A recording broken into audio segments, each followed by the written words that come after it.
Hello, everybody, and welcome to the return of the show. My name is Abraham, and today joining me is Ben and Matt. And today we're talking about House of the Dragon, not just the finale, but all of Season 1, so you have been warned. Spoilers ahead. Okay, I have something real quick that I have to get off my chest, Abraham. Yes?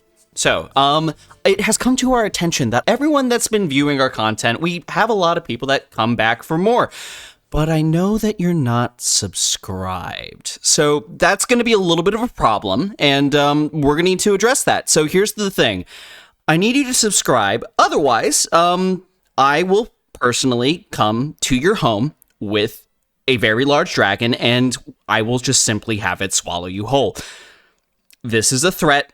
Subscribe. Back to you, Abraham. Well, empty threats, because as we know, dragons aren't real. But anyways, thank you so much, Ben, and thank you to all of our listeners today. We're talking about House of the Dragon. It's back, and we're not just talking about that. We're here to settle the debate once and for all. Team Green or Team Black? Who is right? I have a bone to pick with you. Excuse Dragon me? Tales taught me two things. One, that I can speak Spanish, and two, that dragons are real. So stop it, Abe. Yeah, I'm also deeply upset by this.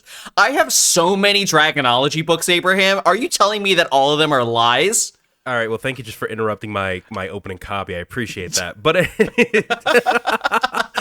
all right. Yes, dragon. We all love the Hispanic dragon. We all love the one that can speak Spanish. He's our favorite. We know it. Yeah, just opening thoughts. Who's right? Ben, I'll start. Actually, no. Ben, you cut me off first. I'm done with you. Matt, you go first. Who is right?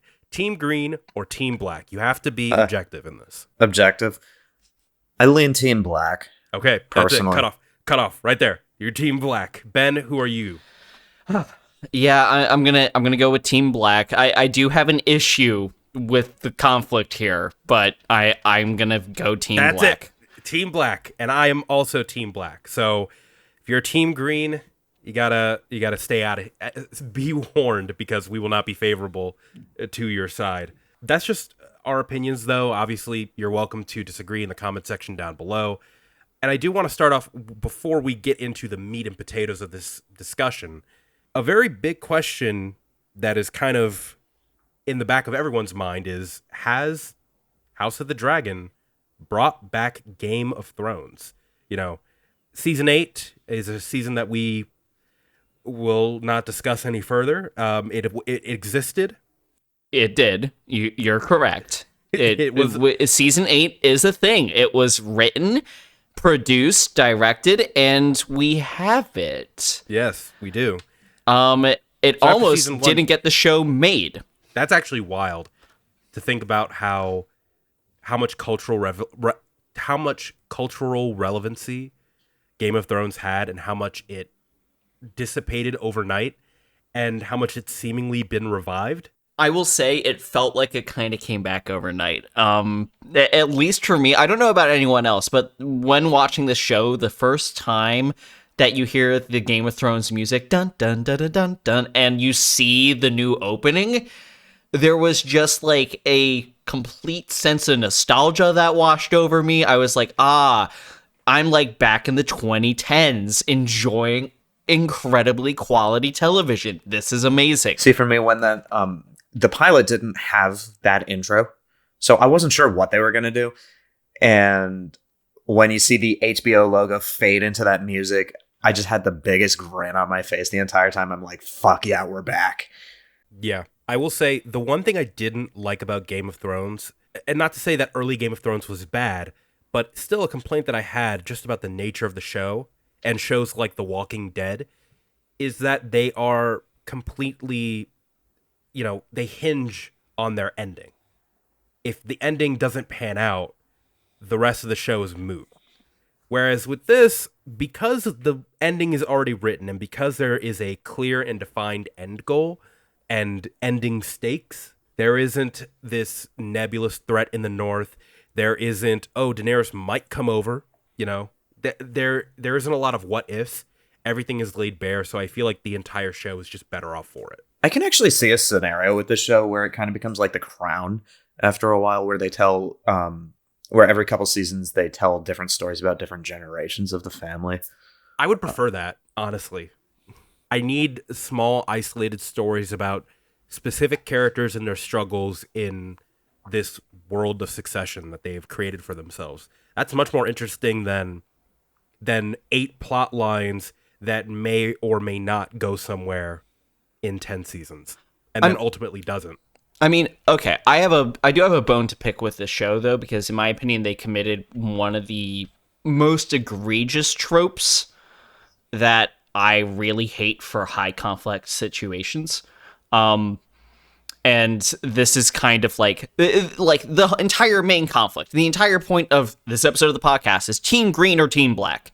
We know that there are sides here. There is a war, a brewing that is arguably, we just had the spark that's going to light this whole fucking powder keg at the end of the final. Shit's really bad. But initially, what kind of started that up was a fucking misunderstanding. Because in the, I think it was the penultimate episode. Yeah, in the penultimate episode, they're having dinner and Viserys, our boy, our man, the most epic old dude in existence, is doing the good granddad / dad. Yes, that's weird, but he's doing the good thing and being like, you guys need to stop fucking fighting. This is fucking stupid. There's literally no reason for you guys to hate each other. Like, the succession's set. We're all good. There's no reason to have these contrived arguments. And everyone finally goes to Otto's dismay. Yeah, you're right. We should, as adults, start figuring things out. And are the kids a little shitty to each other? Yes. But the adults are still in the room, and ultimately, they're the ones making decisions. Then, where shit goes off the rails is like, we're like, yay, we're going to avoid that conflict and everything's going to be happy. And Alicent misinterprets her husband's sleep talk. The entire main decision that Alicent makes that spins this thing off is based off of a misunderstanding. All right, I got to stop you there. Things were already in motion. Otto was already going to make a move. If Otto... because the first few minutes of that council here's the happening, thing, though. You see the Lannisters and everybody else ready to go. They were going to make a move. No, I'll strongly disagree with you on this, though. Alicent wouldn't have co-signed it. They would have had resistance. What she gave them was a golden platter to do it. The conflict would be completely different. What they would have done would have been seen as just a coup, and there would have been easier ways for Rhaenyra to just rain fucking fire down on them. Because ultimately, Alicent wouldn't have been on their side. They wouldn't have had an easy time imprisoning Princess Rhaenyra. It would have been difficult. I would. Here's the thing. I don't mind it as a plot point. I think it's actually kind of, I think to Matt's point and just a larger point of the show, this has kind of been set in motion for so long. It's not just like it's not the only thing. It is a multitude of their past and their traumas and the whisperings of the people in their ears that kind of also aids in her misinterpretation. But I will say, Ben, to your point, that there is a little bit of a bait and switch on the writer's part where they intentionally paint Alicent to be a well-meaning character during that entire episode. Even at the dinner scene, when Rhaenyra goes to leave, she is, very, very adamant about her staying and them trying to rebuild the relationship. And then the second that there is even a whisper of a change of his mind in his current state, which is terrible, it did seem a little weird that she would just be like, yeah, he just said that my son should be the king. I don't know what to do. So instead of maybe boiling it down to delirium, to a bad dream, anything, Here's the thing. This is where I will now agree with Matt. And also to a point that you just made, Abraham, like Alicent is such a product of Otto, and the way that he just set her up in multitudes of like where she's going to go, what she's going to do, and also what she needs to be afraid of, that she's had enough that like a push back in that direction, which is what that was, a push, was going to set her back into the path that Otto had carefully laid out over years and years and years.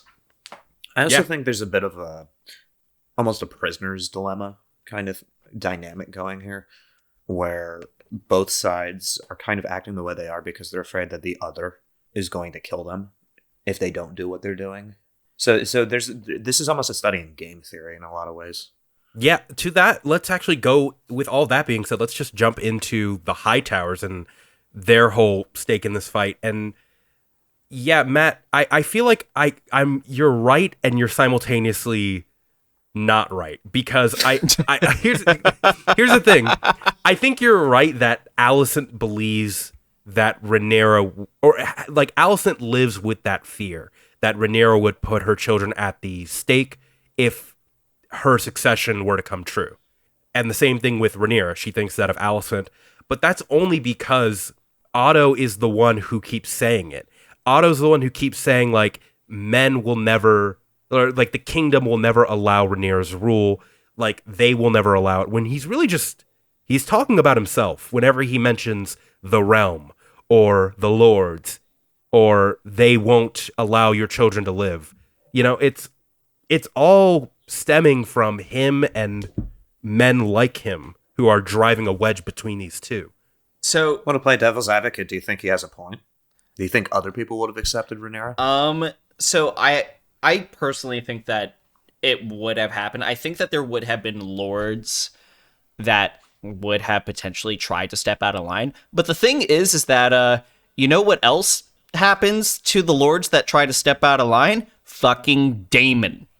Or at dragons. least other or dragons. The point is that, like, Rhaenyra would have been set up to be a really unstoppable force. And yes, one of the main themes here has everything to do with sexism in the realm, which personally for me, when I started watching this, kind of gave me a little bit of whiplash, because while that did exist in Westeros within the first season of within the first show, just Game of Thrones, it was not necessarily highlighted in the way or established as much of a barrier that there couldn't be a queen, just straight up a queen ruling. Like, it always had to be something else. Like, sexism was like it will be difficult, but like it's definitely possible. Now, that being said, from what I remember, the Song of Ice and Fire do play up the sexism a little bit more differently, so I do think that this is a little bit more of a hard adaptation of George R.R. Martin's work, where it's like, yes, Westeros sucks to be a woman in, and we're now seeing that a little bit more. But this is also a woman with dragons. Yeah, and to your point, Matt, about if they would allow it or not, your point about if Otto has a point, if men would allow it, I feel like is not wrong. I do think that there would be resistance, but simultaneously, Otto is a hypocrite because he is pushing to make that a reality. Oh yeah, and he's also self-interested. He tries to campaign his own daughter as the one to marry the king, as the hand of the king. You know, that already is pretty shady. So the fact that he's perpetuating this while also preaching it, you know, I feel very, very slimy about that way of thinking. And also, like, there are characters that we just have not met. We have to keep in mind that the people that Otto has sat around that table are, for the most part, all like-minded as him, where there's plenty of other lords that would back Rhaenyra's claim and go with Team Black, essentially. Like, I don't see his main argument being anything more than a manipulation, but a very well-grounded one. Matt, what do you think about Otto? Well, a lot of people were kind of comparing him to, like, Littlefinger or even Tywin Lannister. He's a lot more soft-spoken, and he's more like... how do I put this? He's kind of like a demon or like a devil character where the way they get you to make that bargain is that they phrase it in the most reasonable, most enticing way possible. Yeah. So he kind of comes across as this very intelligent, very Machiavellian, but, you know, just very, very intelligent, very grounded. And it's like, hey, look, I don't want it to be this way, but if she gets ruler, then this will happen. And nobody wants that. Yeah, and the fact that he, like, he put when the lords came after Viserys' death, and he was just like, "Yep, this is what we're doing now. If you don't bend the knee, you die." Some of the lords were like, "Yeah, I already pledged my oath to a different person, and now you're just saying it's different." I don't know. Scummy character all around, but I mean, all of that trickery kind of just ended up getting washed into Alicent just by her upbringing and what he did to her, which I just feel bad about. I don't know, because I see Alicent as a much more well-meaning character, and this might be a difference between the books and the show. I do see her as being much more sympathetic. Like, that's a character that, like, I'm gonna be sad when she dies. Like, she is not playing the Cersei role. I don't really like it when we compare these characters to their Game of Thrones counterparts, because really, George R.R. Martin is an incredible character writer, and all of these characters have their own unique identities. Like, Alicent is, if I had to have a better analog, she would be closer to just a savvy Sansa, a politically savvy Sansa that knew what was going on early on. Like Catelyn Stark. Yeah. Like, the way that I see her is she has much more grounded motivation. She is trying to do what she genuinely thinks is best. She legitimately does not want a war. She probably thought that her husband was telling the truth, mostly because that's what she wanted to believe in, that because that's what she was set up for. But she's got the trickery. Like, she learned from her dad. Yeah, and I'm not saying I don't think it's a bad thing that she can be slimy. That's just the fact that she is politically savvy to me. Yeah, I'm not saying that that's a bad thing, by the way. Like, I'm just saying that the feelings of negativity of the situation, that it all stems from Otto. Like, yes. I'm not saying that Alicent is a slimy person, because I genuinely don't believe that. But her actions are in line with Otto, even though she has a conflict with him. And that's because of her upbringing. So the interesting change from Fire and Blood that this show makes, like the most interesting changes revolves around Alicent. Oh, and Laenor too, but I'll get to him later. Alicent is significantly older in the books than Rhaenyra is. Oh. And so they don't have that like bond that the show presents. Yeah, no, the chemistry that those two characters have, that's a show invention. And so because they don't have that closeness of the relationship, there isn't nearly as much of that kind of hesitation. And Alicent and Otto are very much in lockstep in the books. I'm wondering if that's like something that I wonder if that's something that the directors notably did, just like they did the Children of Lord Corlys, how they changed their race to make it reflect the bastard children of, the strong bastard children. I wonder if that's a similar thing where casting changes were made in order to make an audience believe something. Because, I mean, I shipped the two of them when they were in their first few episodes. I thought it was pretty clear that they were at least romantically interested in each other. Yeah. I mean, I could see it. First of all, I do think it is a way better story direction to have her be of the same age as Rhaenyra than to otherwise. Because it turns them into very, very stark foils right off the bat, which is exactly what we need for the show to work. But also it adds a certain level of scumminess onto both Otto and, unfortunately, Viserys.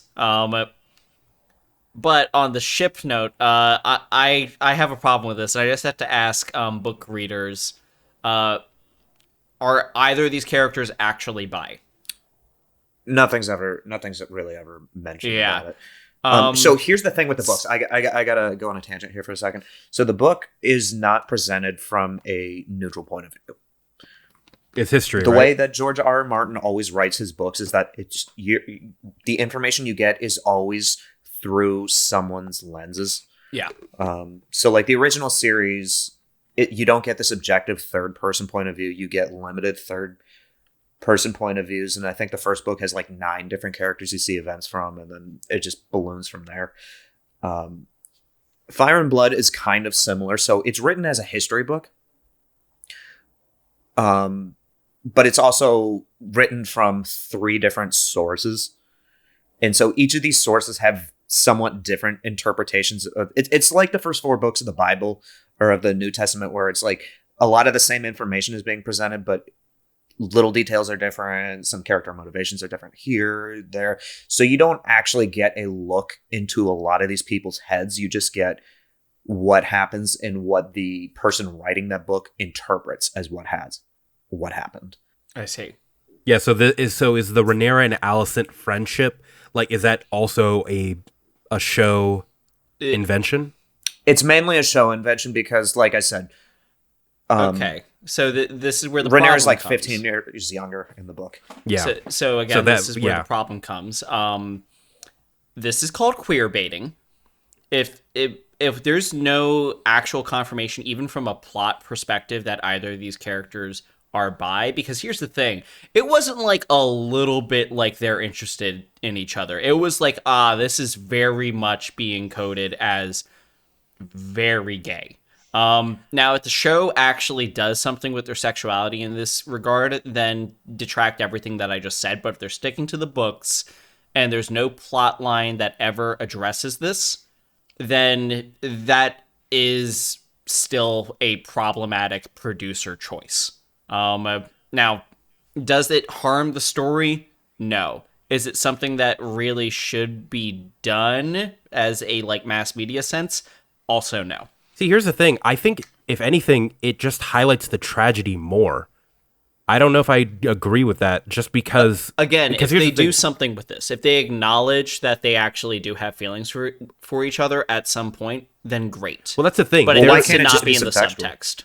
There is... Because I guarantee you, just because of, later things that we'll talk about in this podcast that are different in actuality versus third-person accounts, as is stated in the book, I don't doubt that that's something that they could do. It's possible. I will give it. It is possible. But as of right now, I am a little suspect of it. And again, they've made major changes. Characters are alive that should be dead. And that's probably going to come back into the story at some point. So it makes sense that they could expand upon it, but we'll just have to wait and see. We can keep talking about Rhaenyra and Alicent all we want, and as well as the Hightowers, who, we may or may not feel certain ways about. But let's now talk about some of the people that are in the corners of green and black. Let's talk about the man, the myth, the eldritch being himself, Viserys Targaryen, crawling out of his deathbed. Patty does such a good job in this role, and he's probably the best performance, best character in the show. Definitely the heart of the first season. I'm genuinely sad that he's gone. I knew that his time among us was not going to be much, considering all the time skips, but like when he breathed that final breath, I was genuinely like, damn, this is the end of an era. And they didn't fake us out this time with like he's going to be the main character type thing. It was just fully like, this is a supporting role. This is a character that strictly exists in order to kind of stay as the sticky glue, keeping this fucking family together. And you know what's going to happen once he dies. And all shit has now broken loose. Honestly, I fucking love the story for this guy. It wasn't if, it was when with him. Yeah, because he was definitely every episode when his name popped up on the opening credits, I was like, "Oh shit, he's still alive!" Like, we were on episode 6, and I was like, "Oh, he's still kicking it." I also think it's crazy that we have this sort of opinion of him when, in actuality, episode 1. We hated him in episode 1. Yeah. The turnaround on audience perception is crazy, and it really is about how a character ends, not how they begins. Well, because I did not root for that man in episode 1. I was like, I fucking hate you. You're the worst piece of shit ever. And then he dies, and I'm like, oh. I think there's a couple things to be said about that. First of all, the killing of your wife during childbirth is obviously a reoccurring theme here. I think we've seen 3 people have really, really difficult childbirths throughout the show so far, and only one of them has not ended in the mother's death, as I am aware. Oh God, yeah. Yeah. Ugh. Which does say something about Rhaenyra's character, though. The entire idea that she'll be the survivor of this.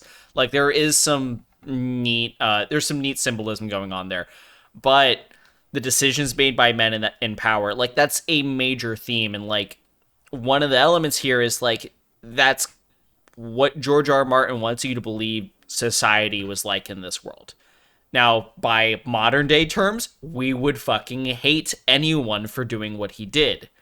But, like, by the terms of the show, apparently that's just how it went, which is horribly fucked up. And obviously audiences are going to immediately go, I don't like him.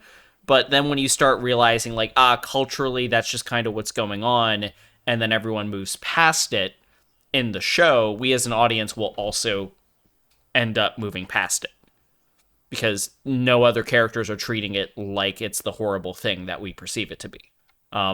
Just to be clear, I am not defending his actions. I am just saying that's probably the reason why we all shifted our opinion of him so quickly. Well, I also don't think the show made it clear enough that it was that the wife in the very beginning, Emma, that she was dead either way. Was she? I think a lot of people missed that. No, they displayed it as a choice of your wife might live and just miscarry, or that. Like, that's how they framed that scene. Yeah, and that was a mistake, is what I'm saying. I see. Yeah, no, if it was... Because she was going to die either way, so it was either her or the baby, or you couldn't have both. Or either one would die or both would die, I think was the original choice in the book, or... Yeah. Ooh. Okay. Well, it's in the show, too. It's just like, not clearly communicated. Maybe like, you might have to, like, find find... Again, yeah. You might, like, pick the subtext of what they're saying. Yeah. Maybe that's an issue. Okay. I mean... Here's the thing. I don't think that the show is perfect. I do think that, oddly enough, this show actually struggles with it kind of struggles with its feminist read at parts because of shit like this. But it's also trying to do this while showing that Westeros is oppressive, which is one of the reasons why I kind of give it a pass. But yeah, if the show did not set up the fact that she was dead either way, that does drastically change the choice that he made at the beginning of the show. Yeah. Maybe I'm just misremembering it, to be honest, but I'm fairly certain that's how it was portrayed, or how they tried to portray it. Well, I think honestly, a lot of people missed it. I think it's this opening moment that kind of leads to his decision to back his daughter, because it's the shame that he's feeling, and Rhaenyra is the only one that gives him a hard time for it. Yeah, everyone else is like, yeah, you had to do your duty. You did what you had to. And it's like, no, you made a choice and it killed your wife. Yeah. Like, there's no real way around it. And that's why he's so vehement on her being the heir, is that it's his way of making up for it in a lot of ways.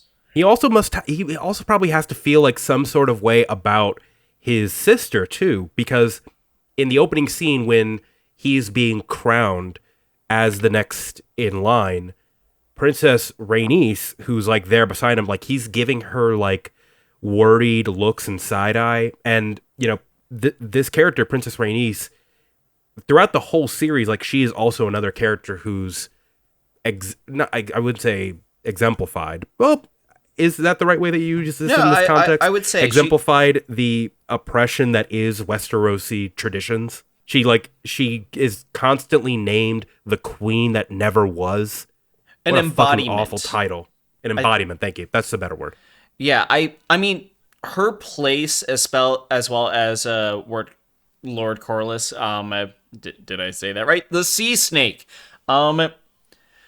They exist as a foil, and like they have a reason to be sympathetic towards Rhaenyra, as far as her claim is concerned, and Viserys' relationship with them has always seemed like a healthy one, but I also think that Viserys is actually a little bit more of a foil to his son Aegon, because Viserys, like, there's a couple lines that it's just like he would have been happy being a fledgling lord, hunting out the rest of his days, doing other things while his sister was on the Iron Throne.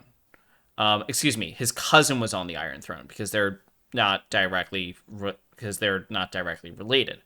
Like, he was not expecting to ever become king. That's something that was thrust upon him, and he did a very good job keeping the realm in peace. But he was reluctant about it. He just did his job relatively well. Now, that being said, the Iron Throne did slice him up a good bit. So I don't know if the gods necessarily think that he was doing a good job.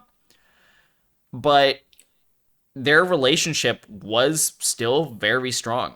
And honestly, I think that's what's led to the Sea Snake and Rhaenyra's, like, still backing Rhaenyra. There's too many fucking R names. Oh my god.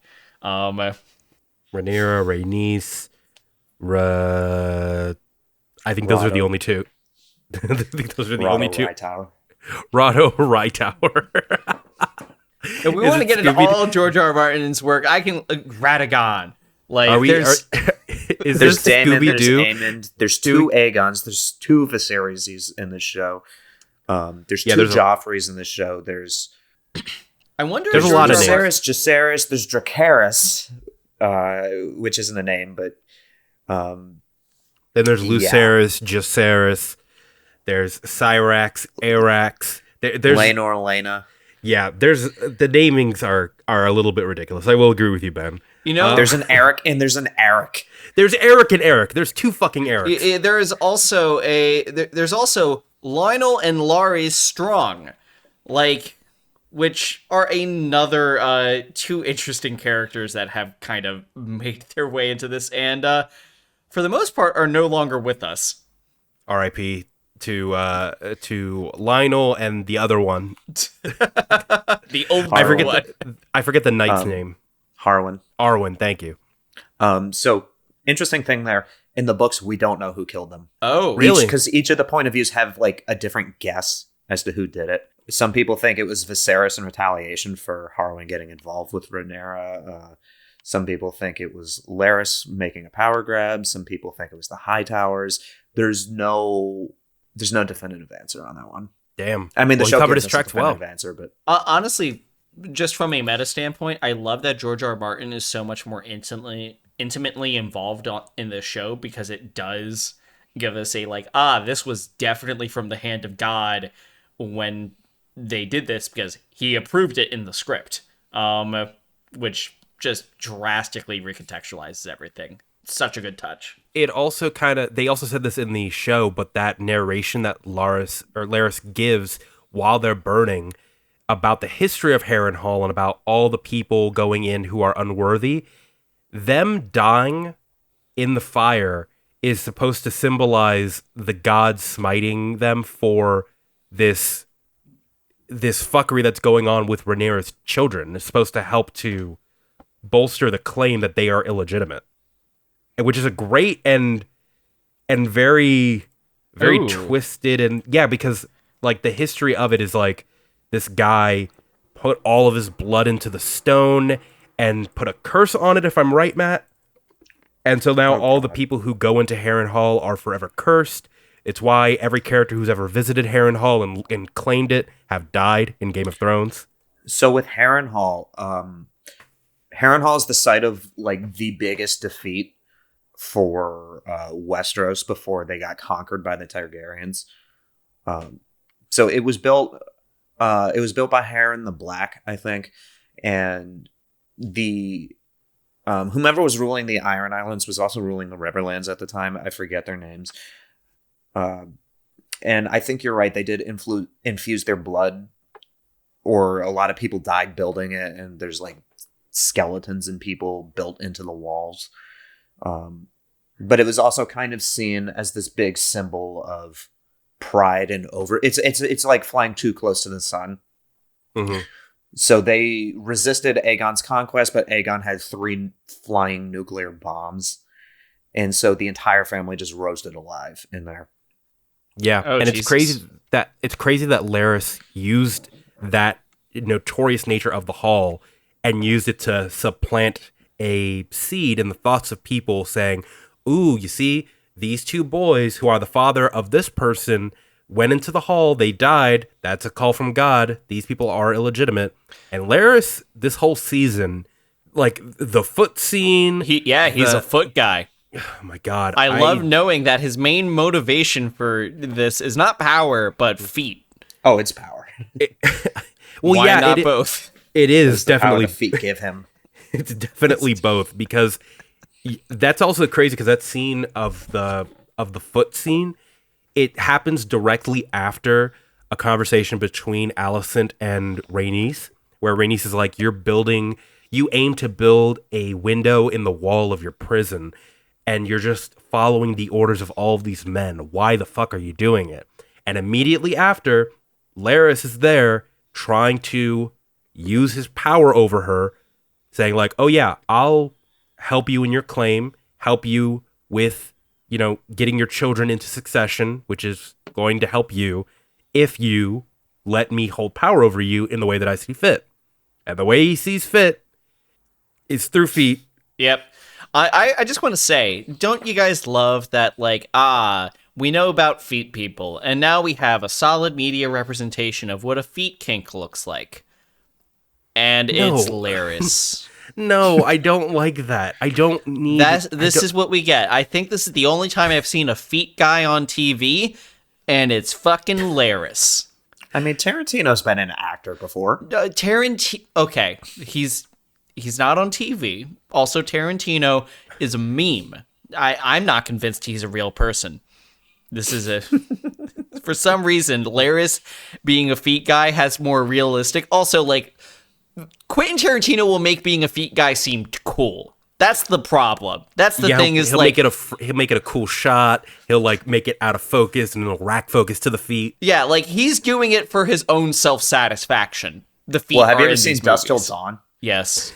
Yes, Yeah, I mean, have. Selma Hayek literally just sticks her foot in his mouth Yep. at one point. Yep. I was Let's move deeply on. uncomfortable. Let's stop talking about feet now. I'm putting a line in the Your sand. foot down on this? I'm putting my foot down. All right. We also. Sorry, it was right there. I couldn't resist. No, you're fine. It was. I literally walked into that. I guess you could say I put my foot in my mouth. But anyways, I mean, we just got to stop towing the line and just go for it. all right. Let's talk about more people that we hate. Kristen Cole. Yes. Yes. So anything to get us out of this. I fucking hate this guy. I hate him so. He's the character that I hate the most in this show. I just want to say we got a foot guy and we have a simp. That is what we have right here. I genuinely do not know how this character did such a 180 for me. Like, I just didn't see him as being, like, nice guy personified until he gets, like, softly rejected from, like, a very good thing that he had going on. I think what they needed to do, and this is his portrayal is one of the issues I have with the show. I think what they needed to do was to expand on the point that his honor and his place in the Kingsguard means fucking everything to him. And because Rhaenyra didn't have the maturity to see the power dynamic that she had over him, she kind of puts him in a very, very precarious position. Because in the books, there is a previous Kingsguard from a couple generations ago who gets caught sleeping with a princess. And she's not even like crown princess or anything like that. She's way down the line of succession. And he gets gelded and sent to the wall for it. What they needed to do was to show the stakes of that situation for him, and to show that because of her kind of immaturity in handling the situation, that he is now kind of on this knife's edge, and how his honor means everything to him. But because they didn't properly set that up, he just kind of comes across as like a nice guy. Yeah. Okay, so that is an execution problem. I also just have a secondary problem with him. How did that man not get at least kicked out of the Kingsguard after murdering, like, just at the center of the floor, one of the party guests? When was that? Oh, Laenor. Yeah, he killed Laenor. No, not Laenor. He It was killed the last thing before the time jump. Yeah, he killed Laenor's like lover. Yeah. Which, I mean, it's because it's just because he's a a guy. cop, but like It's because he's a cop and he's not royalty. fair. I think it's implied that Alicent steps in for him somehow, but we never see what she does or how they get out of that situation. Oh, okay. That could be it. I mean, the last thing we see in that episode is her coming to him and stopping him from killing himself. Yes. That's fair. Yeah. so Okay. So yeah. she would have enough power to potentially sway that. That's a fair point. And yeah, This- and then he became her king, her consort after that fact. So yeah, that makes sense. That tracks. The other thing about this is that in the books, he kills the guy an attorney. And so he has plausible deniability in that. But because they were trying to just get to the end of the episode, they compressed a lot of things. And one of those compressions was that tournament was cut out. I see.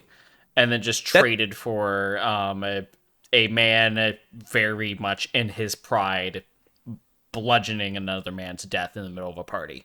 That is the one thing I will say about this season that has been, I guess, a critique, and it does relate to what you're saying about Kristen Cole, is that because there's so many time jumps, we don't really get to see a lot of the finer moments between these characters in between these jumps, which it's fine on a first watch, at least for me, just because the actors are killing it every episode. So I feel like they're living through all the choices that they made, but at the same time, I wish we could see some more stuff, you know? Honestly, those first two actors for Alicent and Rhaenyra, So good. well, it's not that Olivia Cook and Emma Darcy are bad. They're killing it too, and they're playing obviously a more mature version of those characters. I just wish we had more time with those first two, though. Yeah. It was very strange, like realizing like, oh, this is not the interpretation of these characters that we're living with the entire time. Also, I will have to say, on the showrunners' fronts, and like from a directing standpoint, the fact that they were able to get very similar performances out of two different sets of talent for the same characters is astounding. Like, the older versions were cast first. Yeah, I heard that too. They worked backwards, which I'm pretty sure it's reversed to how they do it normally in casting. Normally they cast the younger version first, and they try to find someone older. I think it just depends on which version of the character you're spending more time with. That's fair. And we're going to be spending a significantly more amount of time with the older versions.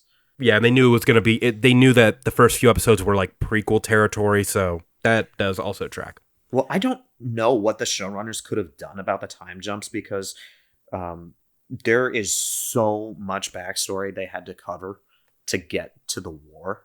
And we haven't even seen the war yet. I don't think that the time jumps were necessarily a problem. There's other shows that have them. It's just not something that a Game of Thrones audience was used to. Well, it's also an opportunity cost. So to get to the war and to tell the story of the war in its entirety, because there is so much that happens beyond this season, that I think they wanted to set themselves up so they could properly tell that story. The opportunity cost is that you had to rush through some of those moments earlier on. And even in a situation where they did go slower, the ending would also have to change. Like, the ending would have to come at an earlier point. I'd imagine if they wanted to spend more time with these characters, it would probably, like, the finale of the season would be Viserys' death.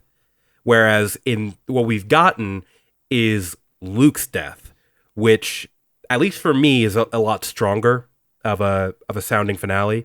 And even though there are qualms that I have with how much we've seen, on the whole, I'm satisfied. And I think Luke's death and how it's going to catapult the rest of the war really, really cemented my thoughts on that issue, even though there are complaints. I will just say the entire sequence of Luke going out there, seeing the big ass fucking dragon that belongs to Aemon, and everything that followed from there. Like, I have never been more tense watching a TV show. Also, I didn't know that he died. I've had none of this story spoiled for me. So I was just genuinely hoping he'd make it back. Yeah. Oh boy. Yeah. It's like, well, oh, they casted the sweetest boy to play this role. Look at him. He looks like a small cinnamon bun. I was wondering why Jace wasn't getting as much screen time as Luke in the finale, and I was like, we know Jace more than his brother. Why are we focusing on the younger brother? And then he like called his mom perfect in the opening, and I was like, oh, that's sweet. And and then he got ate. He got ate by a big old dragon. It's like the classic pulling out the picture of your wife and kids, and or like, this is one last job, or this is my last job before retirement or something. You know it was what's definitely that. You know what's crazy? If I were Luke and I saw that if I saw the shadow of Vhagar just in the distance, I would like hop back on my dragon, go back to mom and say, "Hey, my bully's there. I can't." That's just me. Well, I also think he assumed that just guessed right, because they made a big deal to say, you're just there as a messenger, get in, regardless of what the answer is, get in and get out. That's true. Unfortunately, Luke's death has a lot more to do with the fact that Luke did break the promise to his mother and did fight back. He did have a small fire blast on a dragon. No, that wasn't him. That was the dragon. That was just the dragon who did that. He's like, he literally says in the thing, he's like, "No, don't do that, you stupid dragon." Oh, never mind. And then Vhagar gets like a war, because Vhagar is raised for war. Yep. So when Vhagar's attacked, Vhagar's like, Vhagar kills. Yep. So the dragons just do their own shit. Vhagar is also the one of the initial 3 dragons that Aegon the Conqueror from like 100 years before the show is set. What? Yeah, that was one of the dragons that conquered Westeros initially. I did not know that. Yeah. Yeah, that's Holy why shit. like the war PTSD joke that you've seen on Twitter of fire breathing like over a picture of like a dragon, it's because this dragon was used and raised for war. So Aemond using it to, and it was crazy. I don't think Aemond intended to kill Luke. No. He didn't. At least not in the show. In the books, it's crazy because in the books they're like, yeah, he meant to do it. He was, or at least it implies that he was, like known and willing to. Yeah, that's a big change. What happened in the books? The same thing happens in the books, although it's implied that Aemond is much more intentionally trying to kill him. Right, because it is coming from a standpoint of the books, which are more historical documents type framing, which means that whoever wrote it down is taking the side of, yes, he killed this person. He was recently seen having a spat and asking for someone to cut out his eye, therefore, yada, yada, yada. The account is from the Baratheon who they visit. So the Baratheon guy sees Aemon talking to Luke in this way, and he's like, oh, clearly they have bad blood. And then he sees that one of the dragons dies, so he's like, oh yeah, he just killed him. Yeah. I honestly, I kind of loved the shot of Aemond going, oh fuck. That's oh no, I just started one of the worst wars that this country is ever going to see. Well, what I really, really like is that in the pilot, Viserys makes a point to say dragons were a terrible idea for us to use to begin with. We should never have trifled with them. And in some of the extended lore, like World of Ice and Fire, and I think in Fire and Blood, it's kind of implied that there was a lot of dark magic that got used to bind the dragons to the Targaryens and the rest of the ancient Valyrians to begin with. And so, like, whatever that they did, it was not a natural process. And so you see this idea where these people are kind of toying around with powers they don't quite understand. It's like what happens is the classic example of like a little kid pulling out his dad's gun, not knowing what it is. I mean, they were raised around dragons, so it makes sense that he would kind of see it that way. But I feel like there's a lot more wrong with Aemon's character just than the fact that he was trifling with an actual war monster. Yeah, Aemon's whole thing, because Aemon as a kid was bullied not just by, Rhaenyra's children, but also by his own brother. So he's lived in that shadow as being the second son, not having his own dragon, and just that whole confrontation of losing his eye when he's a kid. Also the pressures from Alicent, in that scene, the dinner scene where Alicent almost stabs Rhaenyra with a knife. Yeah. There is a moment where Viserys asks the question, where did you hear that claim that they're bastards? It's pretty evident that, Alicent is the one who pushed this information onto him and the other children, but he is trying to be her confidant. Same with people like theorizing that he might be the father of what's her name's kids? Aegon's wife. Helena, yeah, their sister wife, that he's the actual father. There's a theory going around that he might be the real father, though history no one knows.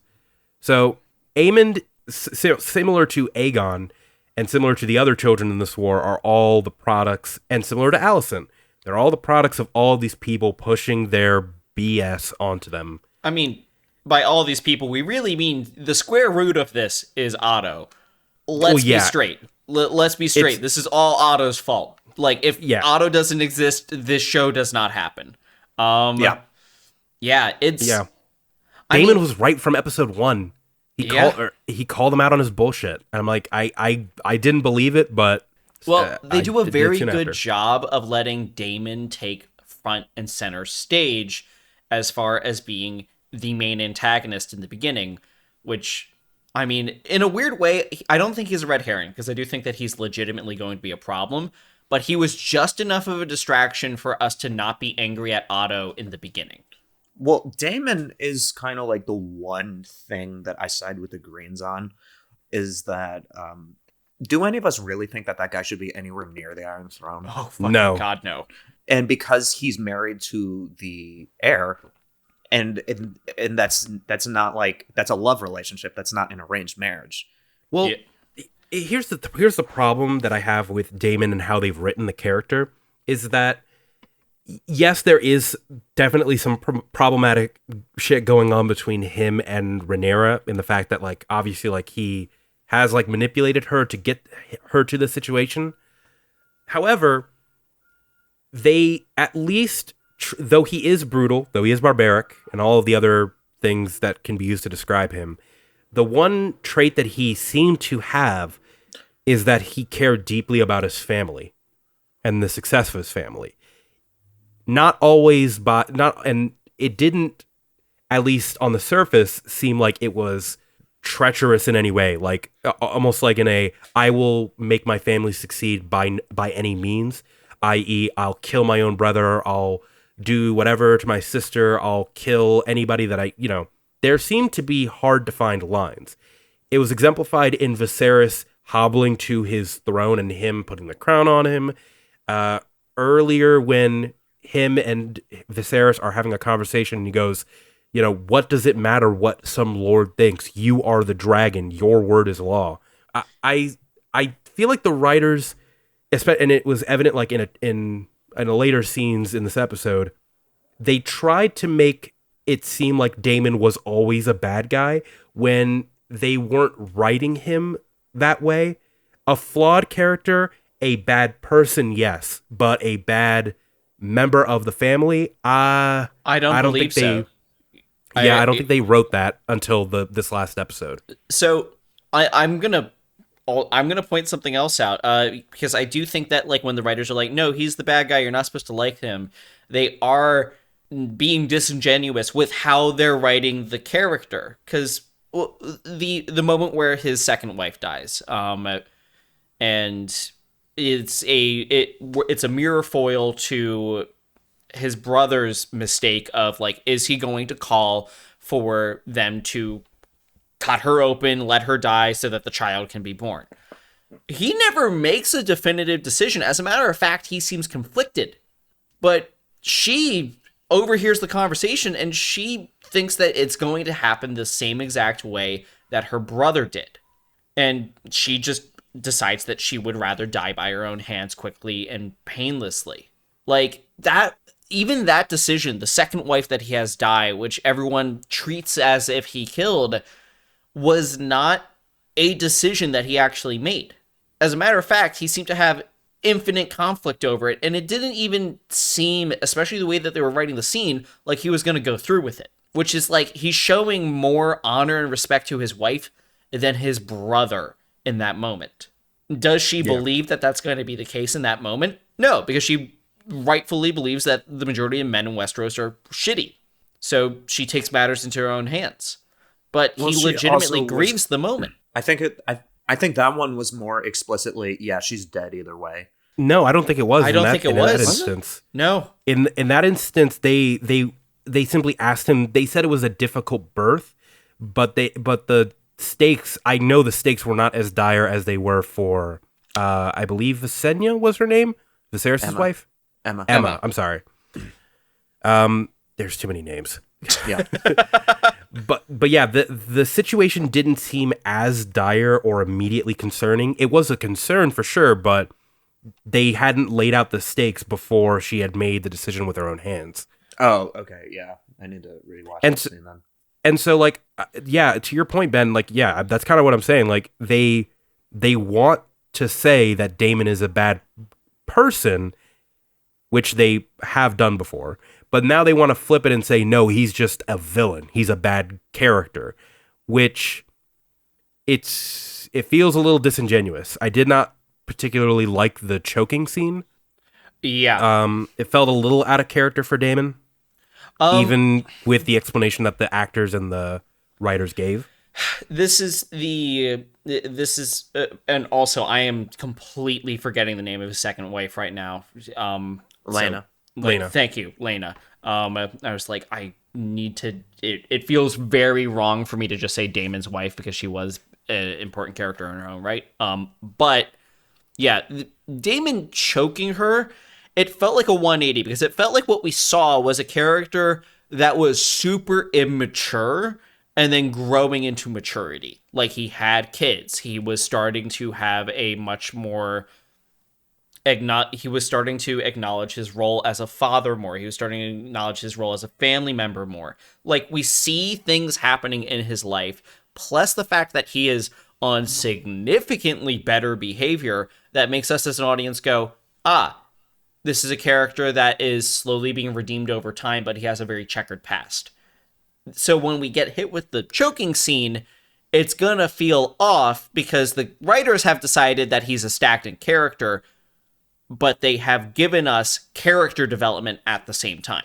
Yeah, I didn't like the choking scene, and it doesn't happen in the books too. So the way that they explain the scene, at least from the actor's point of view, is that this is a response to show it's mostly about the prophecy and him being upset that because his idea and his philosophy around the prophecies and the dreams that Viserys was obsessed with is that they don't exist, they're not real, they're just dreams. The only thing that matters is the blood that we take, the dragons that we ride, and the fire that they breathe. That's all that matters. Whereas Rhaenyra, when she pulls back and she kind of looks at him with this wide-eyed and almost laughing expression, she goes, "He never told you," which is supposed to like rub it in Daemon's face and saying, oh, even if you didn't believe in the thing, he did not entrust you to not believe in it. You know, like that is supposed to sort of rub Daemon that. The only issue with that is that line comes after the initial choking because the choking is motivated by I will not go to war with them. No, she talks about the prophecy. She talks about the prophecy. Her line of "he did not tell you" only happens after the choking, though. Yeah, I'm saying that the initial choke from there again. This okay, is from there. I misunderstood your point. The choking is a response to him being angry that he was not told. Like he is not privy to that information. And when she is saying the Song of Ice and Fire that Viserys spoke of, that's like another thing where he's like, and even earlier he's like, that's your father talking, where she's talking about saving the realm, bringing it together, not destroying it.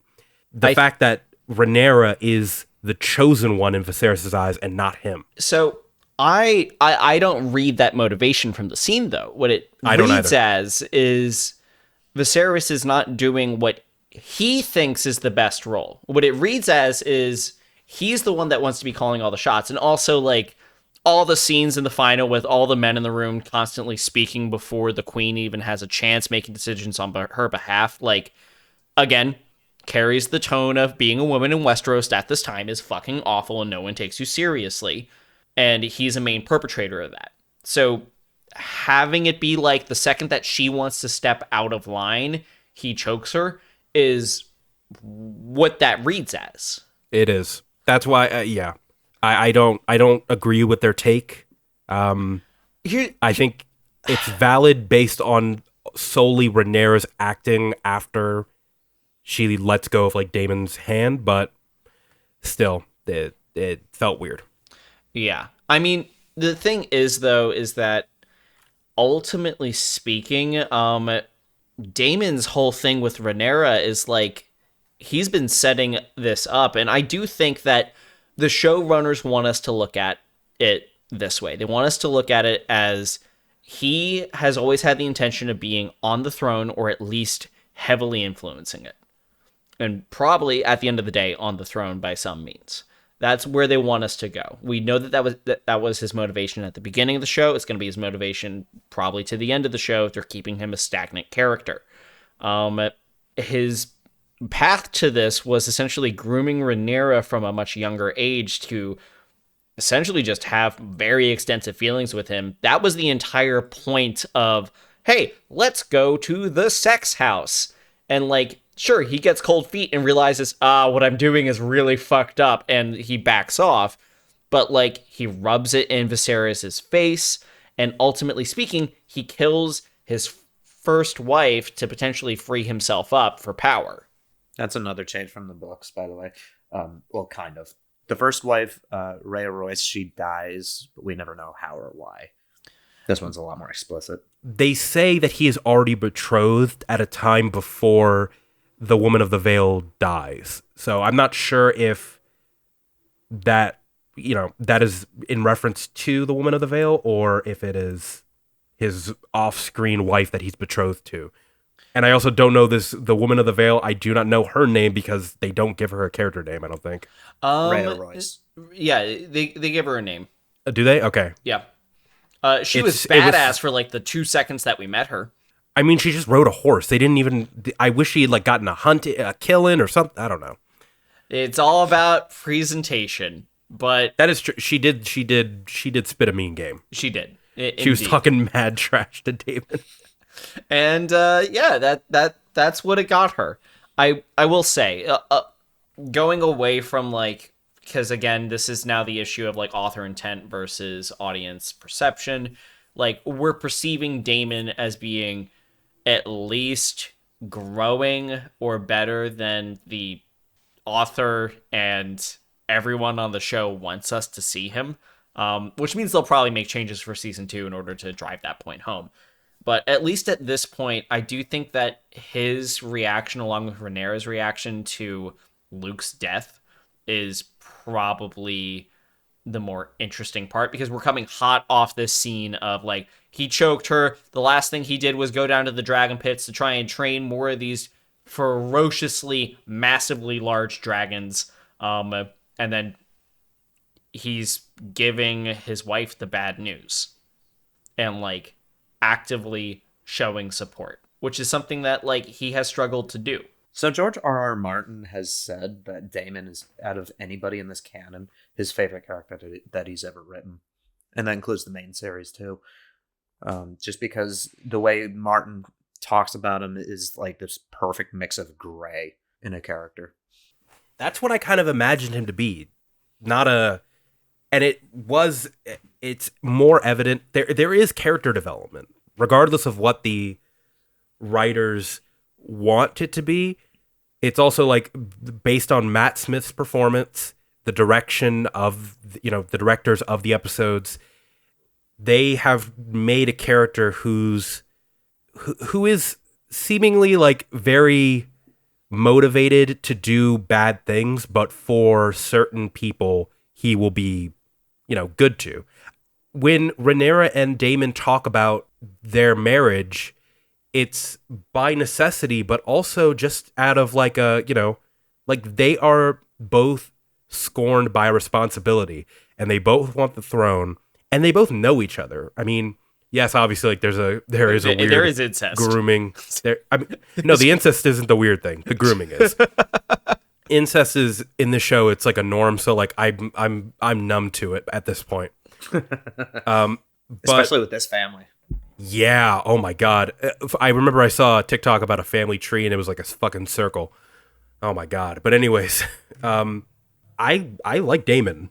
I did before this one scene, and I hope that this scene doesn't give the writers fuel to just go, oh, we're going to lean into the ramifications of him choking his wife. We're going to lean into that in season 2. I don't want that. Well, I really hope that they can, that Rhaenyra and Daemon can kind of come to some form of an understanding and reckoning with what they need to do to win this war. Okay, I do want to say something. There should absolutely be ramifications for physically assaulting your wife. In this world, I know that there won't be. In this world, well, like, the thing is the that showrunners are so adamant about never having men own up to their mistakes when it comes to the mistreatment of their partners, the women in their lives. It just doesn't happen. But the thing is that it needs to be portrayed as not a good thing. And this show so far has been very good about when violence against women gets happened, it may be swept under the rug as far as institutionally speaking is concerned. However, the women do not forget. That being said, I'm a little worried because I do think that they are framing this thing as casual abuse, and I think Rhaenyra is going to let it slide. What I'm kind of worried about with this, though, is we get into a Jaime Lannister situation where they give a character development, but then treat him as a stagnant character at the end. Which obviously was one of the reasons why Game of Thrones' ending was so bad, was because the Cersei Jaime storyline just didn't go anywhere. It wasn't good at its end or at its core because all that character development meant nothing, and they didn't foreshadow the fact that he was even struggling with that decision. Or even that if there was a possibility for that decision to be a decision. Now, as far as the rest of the seasons are concerned, I am hoping that they can understand, okay, we're a power couple. We have our roles to play. Daemon is a general. He can do that very well. There's one thing that the final made very clear. It's that he will be heading up the armies. Now, Rhaenyra, on the other hand, is a politician, and she can work her magic there. So I'm hoping that they lean into that, but also I have no idea what's in the rest of the book, and I have no idea what's in store for us for the rest of the seasons. I just hope Christian Cole dies. And Otto. Those are my two they must go by the end of the story. Ooh, boy, we're in for a wild ride from this point on out. I'll just say that much. Yeah, because, I mean, from what you were saying, Matt, it seems like they rushed through to this catalyst so that the rest of the series could just be the real shit. Yeah. Okay, I'm excited for that. Well, until next time, I guess, join us for another episode of Return of the Show, where hopefully we'll be talking about Season 2 of House of the Dragon. Watch out for any of our reviews on YouTube and Spotify and Apple playlists, podcasts. Also, if you do not subscribe, I will be at your home. It may not be an actual dragon. It may just be a dragonology book. I will tell you about my dragons. That's the real threat. What, you're like little 3D models? Oh my God. Ben shows up with the dragon meanings. Will you watch our podcast? Here's some dragons. That's you. That's you showing up at your door. Yep. All right. Goodbye, guys. It's the return of the show.